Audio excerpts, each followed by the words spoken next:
On nous répète constamment que nous sommes ce que nous mangeons.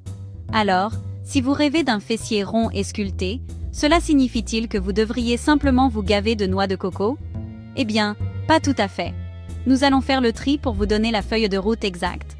Dans cette vidéo, vous apprendrez la puissante stratégie en plusieurs phases, les aliments à consommer et les exercices à effectuer, pour développer le fessier dont vous avez toujours rêvé en seulement 2 courtes semaines. Phase 1. La routine d'entraînement pour sculpter les fessiers.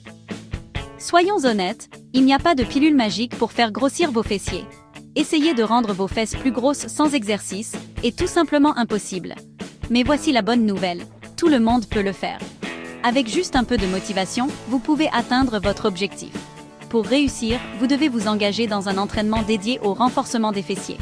Votre routine doit être construite autour de ces 3 exercices fondamentaux pour développer les fessiers: les squats, les fentes et les ponts fessiers. Exercice 1.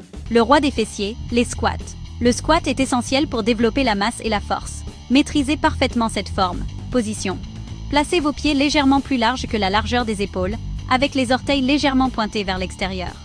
Regardez droit devant vous. Gardez votre tête et votre cou alignés avec votre colonne vertébrale. Commencez par reculer vos hanches, comme si vous vous asseyiez sur une chaise imaginaire. Ce n'est qu'après cela que vous devriez commencer à plier les genoux. Profondeur. Descendez jusqu'à ce que vos hanches soient plus basses que vos genoux, parallèles ou en dessous. Cela assure une activation maximale des fessiers. La contraction. En vous relevant, poussez sur vos talons et contractez agressivement vos fessiers tout en haut. C'est là que vous connectez votre esprit aux muscles. Séries et répétitions. Visez 3 séries de 12 à 15 répétitions. Exercice 2. Sculpture et isolation.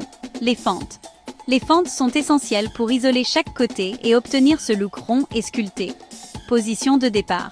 Tenez-vous droit, les pieds écartés à la largeur des hanches. Le pas. Faites un grand pas en avant, en posant d'abord le talon. Abaissez lentement votre corps en pliant les 2 genoux. Indices cruciaux. Gardez votre dos et le haut de votre corps droit. Ne vous penchez pas en avant.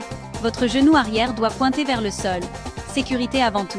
Il est essentiel pour la santé de vos articulations de vous assurer que votre genou avant ne dépasse pas votre cheville avant. Il doit former un angle de 90 degrés. La poussée. Poussez sur votre pied avant et revenez à la position de départ. Répétez avec l'autre jambe. Séries et répétitions. Visez 3 séries de 10 à 12 répétitions par jambe. Exercice 3. La centrale d'activation. Le pont fessier. Cet exercice est fantastique pour réveiller ses muscles fessiers, surtout avant de commencer les squats ou les fentes. La préparation. Allongez-vous sur le dos, placez vos bras le long de votre corps et pliez vos genoux. Vos pieds doivent être écartés à peu près à la largeur des épaules, près de vos fesses. La montée. Appuyez vos talons sur le sol et soulevez vos hanches du sol, formant une ligne droite de vos épaules à vos genoux. La contraction ultime. En haut, contractez agressivement vos fesses et expirez. Maintenez cette position pendant 2 à 3 secondes complètes. C'est le secret d'une contraction maximale. Retour. Inspirez et redescendez lentement à la position de départ. Séries et répétitions. Visez 3 séries de 15 à 20 répétitions. Phase 2. Le carburant. Votre plan alimentaire post-entraînement. Pourquoi la nutrition post-entraînement est-elle si importante? Après une séance d'exercice intense, vos fessiers sont en phase de réparation et de croissance. Vos muscles ont faim. Choisir la bonne quantité et surtout le bon type d'aliment est absolument essentiel pour s'assurer que vos fesses deviennent plus grosses et plus fermes. Les règles d'or pour la croissance des fessiers. N'en faites pas trop. À moins que vous n'essayiez d'augmenter votre poids corporel général, vous devez manger des quantités normales et saines d'aliments. Ne consommez pas trop de protéines ou de glucides. Cela peut entraîner une prise de graisse indésirable et des problèmes de santé. Les fibres d'abord. Mangez au moins un fruit par jour. L'objectif quotidien recommandé est de 3 à 5. Les fibres des fruits vous procurent une sensation de satiété, réduisent les fringales et apportent des nutriments hypocaloriques. Le trio bâtisseur de muscles. 1. Les protéines, les briques de construction. Les protéines sont littéralement la brique et le mortier de votre corps. Chaque cellule en contient. Après un entraînement, les protéines permettent à votre corps de réparer les cellules musculaires endommagées et d'en construire de nouvelles, plus grandes. Concentrez-vous sur les protéines maigres et pures. Toutes les protéines ne sont pas égales. Évitez les protéines provenant de viande rouge grasse, de produits laitiers entiers et de jaune d'œufs, qui peuvent augmenter inutilement le cholestérol. 2. Les glucides, la source d'énergie.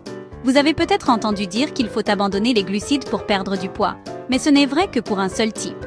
Il existe deux formes de glucides. Glucides raffinés, transformés, à éviter. Pâtisserie, boissons sucrées, pain blanc et pâte blanche. Ceci provoque des pics d'insuline et inhibe la perte de graisse. Glucides complets, non transformés, à adopter. Ceux-ci sont vitaux pour maintenir une bonne musculature, vous donner l'énergie nécessaire pour accomplir ces entraînements difficiles et prévenir la dégradation musculaire. Remplacez le pain blanc et les pâtes par des alternatives complètes ou à grains entiers. Remplacez les boissons gazeuses par du jus de fruits frais naturel. 3. Les graisses, le régulateur essentiel. Les graisses sont cruciales.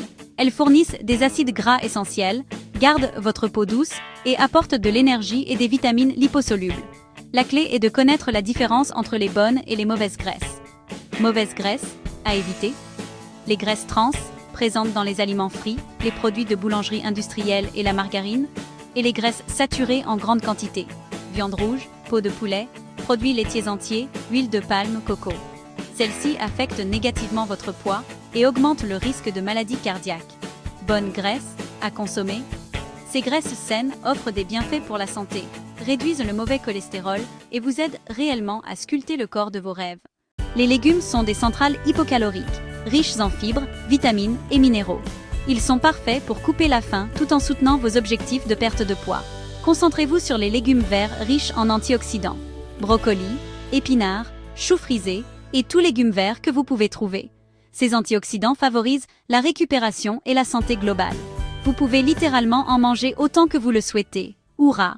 Si ce plan de 2 semaines vous a été utile, n'oubliez pas de cliquer sur le bouton « J'aime » ci-dessous et de vous abonner pour nous rejoindre et découvrir d'autres conseils incroyables sur la santé et la forme physique.